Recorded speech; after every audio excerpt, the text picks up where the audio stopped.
Okay, so for those of you who might be having a hard time following the appendix in the back of the book, installing and then using Microsoft Visual Studio C++ Express 2010, um, I'll go ahead and show you the installation process, and then we'll do a simple program, compile it, and run it.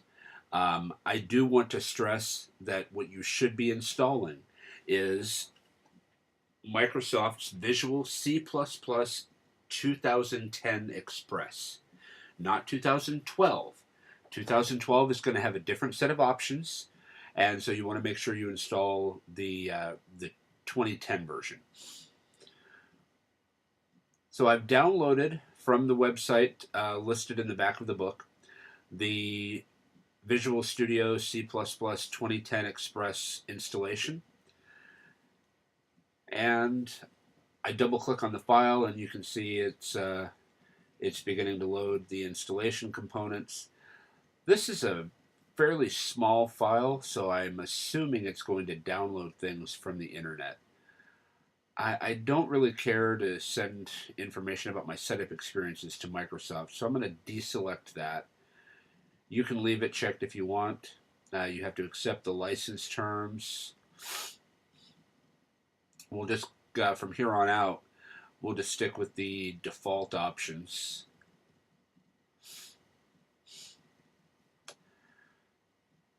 And as I thought, it's now downloading the files that it needs.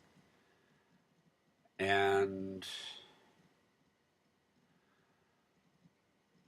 since I'm at the university, I'm on a fairly quick connection, so it's not taking too incredibly long.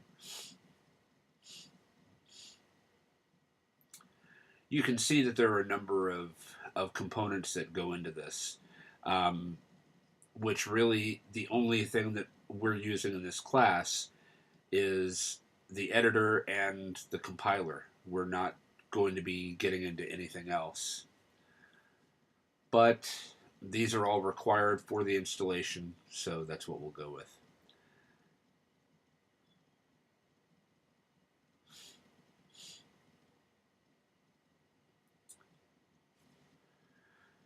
Now my installation is in Microsoft Windows 7 Professional. It's running in a virtual machine on my Mac. If you have Windows 7, though, this should be basically what it looks like when you're installing.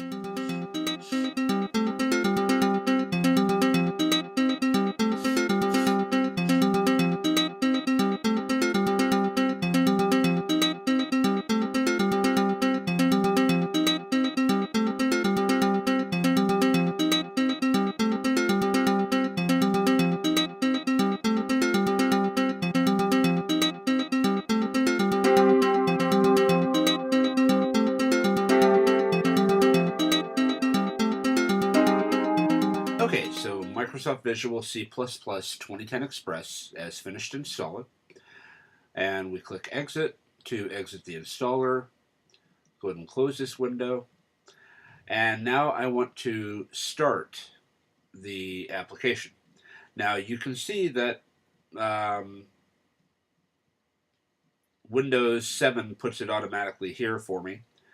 If you don't see that, then go to All Programs, and you should find Microsoft Visual Studio 2010 Express as a folder, and then you just click on the application, Microsoft Visual Studio C++ 2010 Express.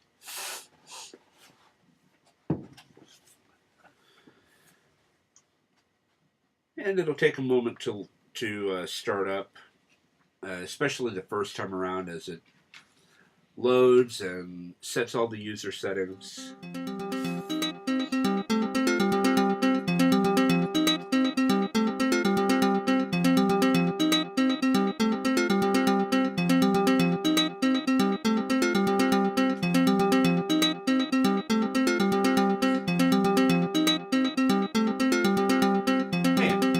This should be what you see when you first start the program.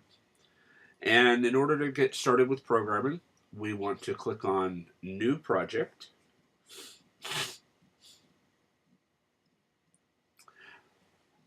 And you can see our options here. The one that we want is the Win32 console application, which is right here. So you highlight that, and we're going to go ahead and put in the name of our application, which will be Game Over. And then we click on OK. We'll allow it to create a directory.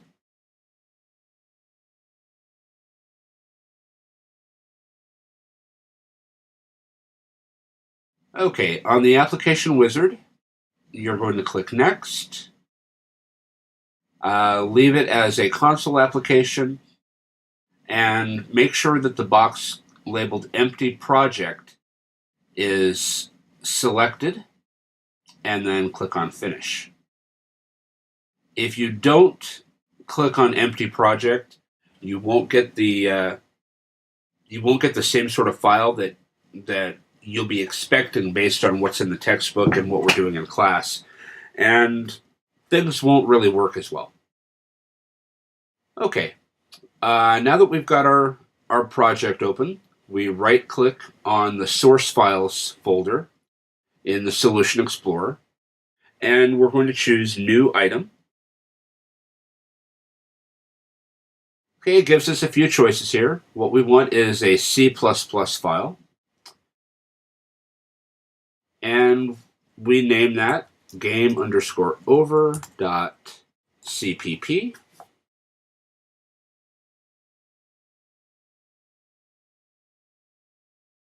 Okay, and go ahead and click on Add.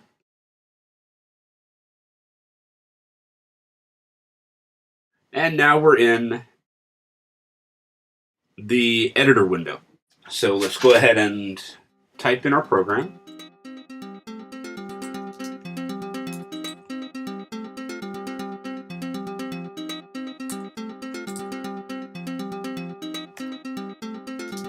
We include IOStream.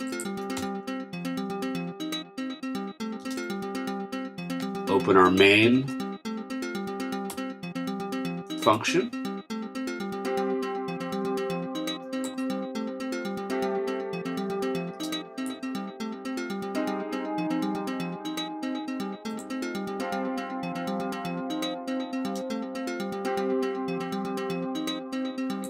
And I'm typing this directly from the appendix in the back, page 387.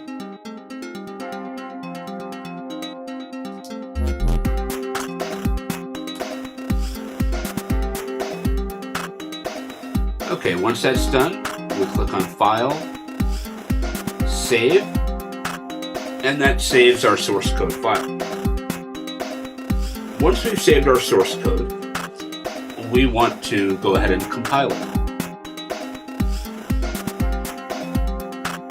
So we're going to go to Debug and Build Solution. And down here you see Build Started, Project Game Over, Configuration Debug Win32. Any error messages that might be generated from the compiler will show up here. And it says build once succeeded. We have no error messages, so everything worked fine.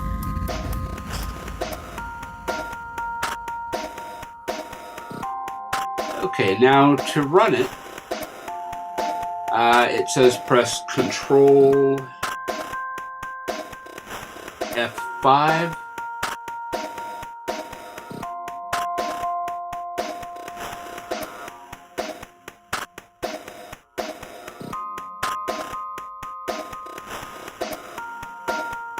Or maybe just selecting. Yeah, that has the same effect. Selecting debug and then start debugging. Now, as you saw, that went through so quickly that we couldn't really make out what was happening. So what we have to do, in order to actually see the program operating, is navigate through our documents folder until we find that actual file. It should be in debug. Yep, there's our application right there. And still, you see, if I double click on it, it opens and closes so quickly that I can't really make it out. So what I'll do is I'm going to go ahead and create a new text file here called Game Over. And because of Windows settings, I can't change the extension unless I make some changes to Windows default settings. If you're on Windows 7, this will work. If you click on Organize, Folder and Search Options, go to the View tab, and as you look down through the advanced settings, you'll see Hide Extensions for Known File Types. Deselect that, click on Apply, or just click on OK, and now you should see the file extension for this text file that we created, gameover.txt. I'm going to change that txt to BAT for batch file. And Windows warns me that this might be a bad thing, but I know what I'm doing, so I go ahead and do it. I'll right click. I'm going to edit this file, and this file is going to run gameover.exe, and then it's going to pause. That way it holds that window open so I can see what happens. I save, and now, rather than running the executable, I'll run this batch file. And you can see it says Game Over, and then press any key to continue, and that's it.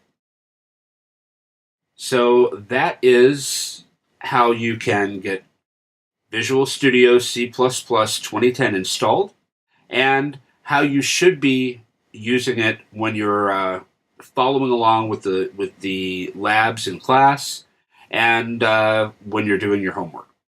Any questions, feel free to send me an email, or you can contact Matt during his hours at the Learning Center.